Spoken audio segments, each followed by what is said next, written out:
నమస్తే మేడం. మీ జీవితంలో దగ్గర పెట్టుకున్నానా? మీ జీవితంలో అత్యంత ప్రేరణ ఇచ్చిన వ్యక్తి ఎవరు?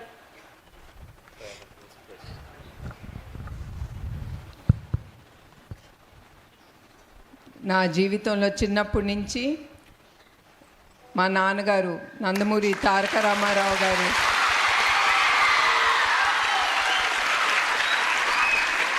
ఆయనే నా inspire. Because he worked very very hard to come up in life. మీకు తెలుసో లేదో, ఆయన పాలు అమ్ముకునేవారు. ఆ పాలు పొద్దున పూట అమ్ముకుని మళ్ళీ కాలేజ్ స్కూల్ టైం అప్పుడు ఆయన మళ్ళీ చదువుకోవటానికి వెళ్ళారు. అట్లా ఆయన జీవితంలో కష్టపడి పైకొచ్చారు. అది మేము చిన్నప్పటి నుంచి ఆయన ఎట్లా కష్టపడ్డారో మా కళ్ళతో మేము చూసాం. కుటుంబ సభ్యులు అందరం, మా అక్క చెల్లెలు అన్నదమ్ములు అందరం. ఎందుకంటే ఆయన మేము లేసేసరికి ఆయన ఉండేవారు కాదు. ఆయన కష్టపడటానికి, యాక్టింగ్ చేయటానికి ఆయన వెళ్ళిపోయేవారు. అది కూడా కుటుంబం కోసం ఆయన అంత కష్టపడింది. మళ్ళీ ఒకరోజు చాలా రోజుల పాటు మేము ఆయన చూసేవాళ్ళం కాదు. మేము పడుకునేసరికి కూడా ఆయన వచ్చేవారు కాదు. మళ్ళీ మేము లేసేసరికి ఆయన అట్లా వెళ్ళిపోయేవారు ఆయన యాక్టింగ్ ఫీల్డ్కి. అట్లా మేము కష్టం మా కళ్ళతో మేము చూసాము. అట్లానే కూడా మమ్మల్ని మా అమ్మగారు అట్లానే పెంచారు. మాకు డబ్బు అనేది అదే ముఖ్యం అనేది ఎప్పుడు ఆవిడ మాకు కళ్ళతో మేము చూడలేదు. ఆవిడ ఒకటే మాకు నేర్పించింది, ఎట్లా మన ఇంటికి వచ్చే చుట్టాలు కానీ, మన ఇంటికి వచ్చే ఎవరు వస్తారో వాళ్ళని ఎట్లా మనం గౌరవించాలి, వాళ్ళని ఎట్లా సంతోషంగా పెట్టి వాళ్ళని పంపించాలి. అట్లానే మా కుటుంబంలో పద్ధతులు అనేది చాలా ఎక్కువగా ఉండేది. మా అమ్మగారు అట్లా మమ్మల్ని పైకి తీసుకొచ్చారు.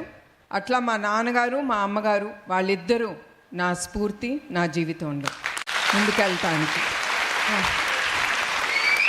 Thank you so much ma'am.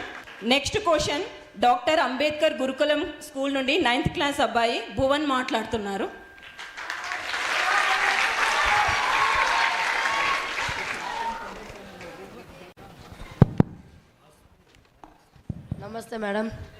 నమస్తే మేడం. ఆంధ్రప్రదేశ్ ముఖ్యమంత్రి చంద్రబాబు నాయుడు గారి సతీమణిగా మీరు వ్యక్తిగత జీవితం మరియు ప్రజా బాధ్యతలను ఎలా సమతుల్యం చేసుకుంటున్నారు?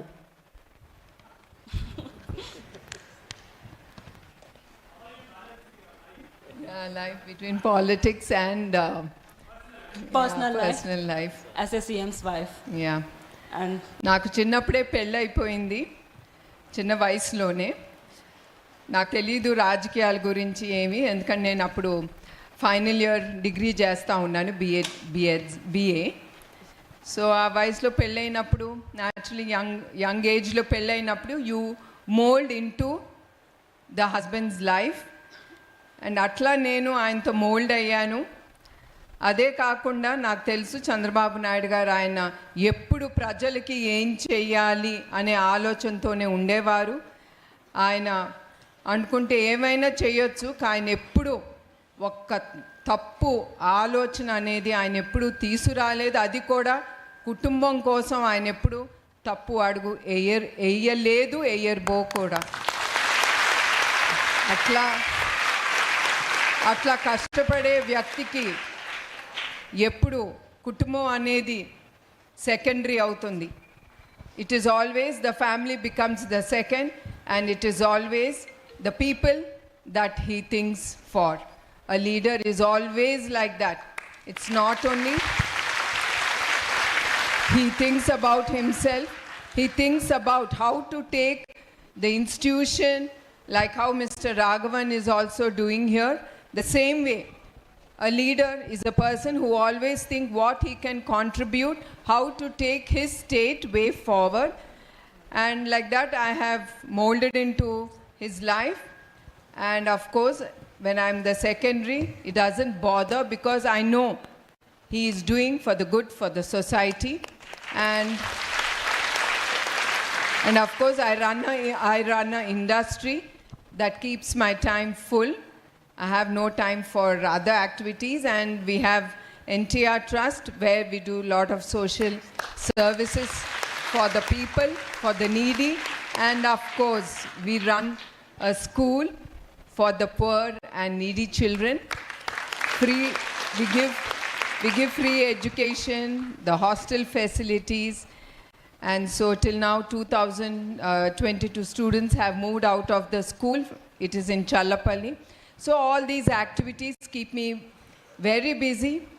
So that's how I balance both the life with my husband and myself.